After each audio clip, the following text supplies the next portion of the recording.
Hello दोस्तों, welcome my YouTube channel. आज हम पढ़ेंगे एनिशिएंट हिस्ट्री। आज इसमें हम बहुत सारे क्वेश्चंस को रिवीजन करेंगे।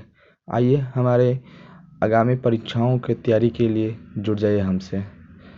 पहला क्वेश्चन देखते हैं, किसने सैन्य सेवा की वंशानुगत बनाया?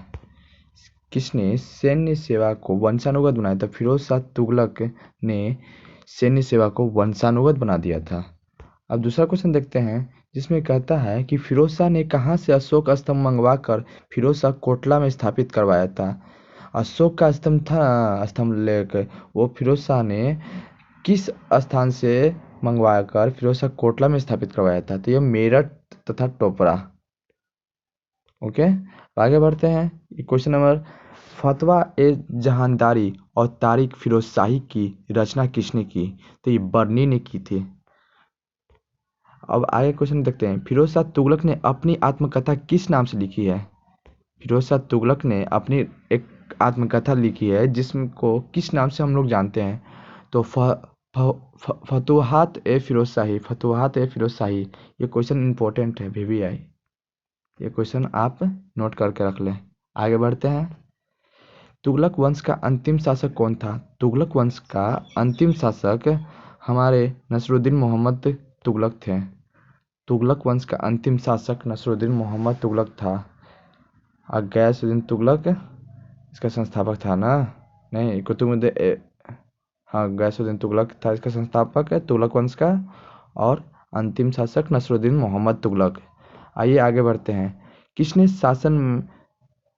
शासन में 1938 में तैमूर ने दिल्ली पर आक्रमण किया था?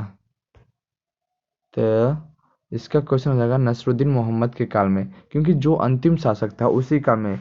इसके बाद तुगलक वंश का समाप्त हो गया था।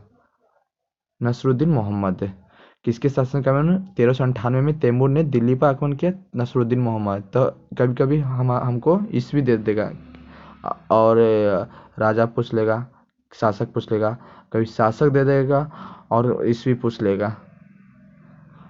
तो आगे बढ़ते हैं।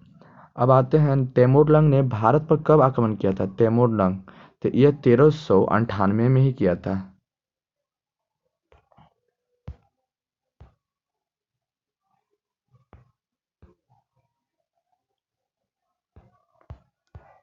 आगे के क्वेश्चन देखते हैं, गुलाम वंश को और किन नामों से जानते हैं? तो इसको हम कह सकते हैं मामलुक तथा दास वंश भी कह सकते हैं, क्योंकि एक दास था, गुलाम था, जो स्वतंत्र होकर एक वंश का ही निर्माण कर डाला। यह इल्बरी भी कहलाता है। तो इसका आंसर हो जाएगा इल्बरी, मामलुक तथा दासवंश। तो इन तीनों में से कोई भी ऑप्शन आए तो आप यही तीनों में से कोई आंसर लगाइएगा। अब आगे बढ़ते हैं, तो दिल्ली का पहला तुर्क शासक किसे माना जाता है? तो दिल्ली का तुर्क शासक के बोला थे कुतुब ऐबक। मारिएगा। अब इसके आगे का क्वेश्चन देखते हैं, किसकी मृत्यु के बाद कुतुब ऐबक ने स्वयं को लाहौर का स्वतंत्र शासक घोषित किया था? मोहम्मद गौरी, क्योंकि मोहम्मद गौरी का ही वो था, गुलाम था। अब आगे आते हैं, किस सेनापति की मदद से कुतुबुद्दीन ऐबक ने बंगाल को अपने अधीन किया था? तो केमाज रूमी। यह भी इंपॉर्टेंट क्वेश्चन है, इसको भी VVI कीजिएगा। यह रेयर ही केस में यह आती है क्वेश्चन हर जगह, लेकिन एग्जाम में आती है, आती है। कुतुबुद्दीन ऐबक ने बंगाल का सूबेदार किसे नियुक्त किया था? अली मर्दन खां को। अली मर्दन खां को यह सूबेदार पूछ रहा है बंगाल का। कुतुबुद्दीन ऐबक को उसकी उदारता की वजह से क्या कहा जाता था? लाख बख्श, लाख बख्श। अब आगे क्वेश्चन देखते हैं, सोमनाथ पर किसने आक्रमण किया था? मोहम्मद गजनवी ने। कब किया था? 1025 में। मोहम्मद गजनवी ने अंतिम हमला किसके लिए किया था? जाटों को, विद्रोह को दबाने के लिए किया था। भारत में तुर्की राज का संस्थापक किसे माना गया? मोहम्मद गौरी को ही माना गया। ये तुर्क का ही रहने वाला था, तुर्क निवासी था। इसी ने ही सबसे पहले तुर्क राज का स्थापना किया था। मोहम्मद गौरी ने सबसे पहले भारत पर कहाँ हमला किया था? तो मुल्तान में हमला किया, इसको फिर अपने अधीन कर लिया।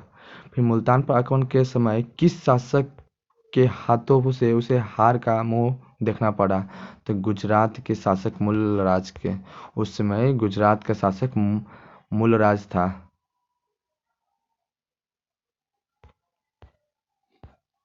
अब आगे क्वेश्चन देखते हैं। फिरोज शाह तुगलक ने इस्लामी कानून द्वारा स्वीकृति कौन से कर लगाए? खराज, खमस, जजिया और जक़ात। खराज लगाए, खम्स लगाए, जजिया लगाया, जक़ात लगाया। गरीबों की सहायता के लिए कौन सा विभाग का स्थापना किया था? तो दीवान खैरात नामक। किसने? तो फिरोज शाह तुगलक ने। क्वेश्चन पूछ देगा दीवान खैरात नामक दान विभाग किसके द्वारा स्थापना की गई थी? तो फिरोज शाह तुगलक द्वारा लगाइएगा। अब आगे क्वेश्चन पूछते हैं। तो सिंचाई की सुविधा के लिए फिरोज शाह तुगलक ने कितने नहर बनवाए थे? तो ये 5 मारिएगा, न कि ज़्यादा मार दीजिएगा। जबकि कृत्रिम झीलों का निर्माण 30 करवाया था। और ये दीवान खैरात तो गरीबों के लिए और दासों के लिए बनाया था। इसमें विभाग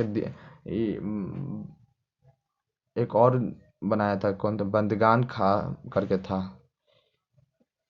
अभी फिलहाल इसको याद कीजिए कि दीवान खैरात नामक विभाग ये गरीबों के लिए स्थापना किया गया था, फिरोज शाह तुगलक द्वारा था। फिरोज शाह तुगलक ही ऐसा शासक था जिसने बहुत सारे जिसमें से बहुत सारी झील नहरों का निर्माण किया, जिसमें झीलों की संख्या 30 थी और नहरों की संख्या 5 थी। चलिए आज इतने लिए, अगले वीडियो में आइए।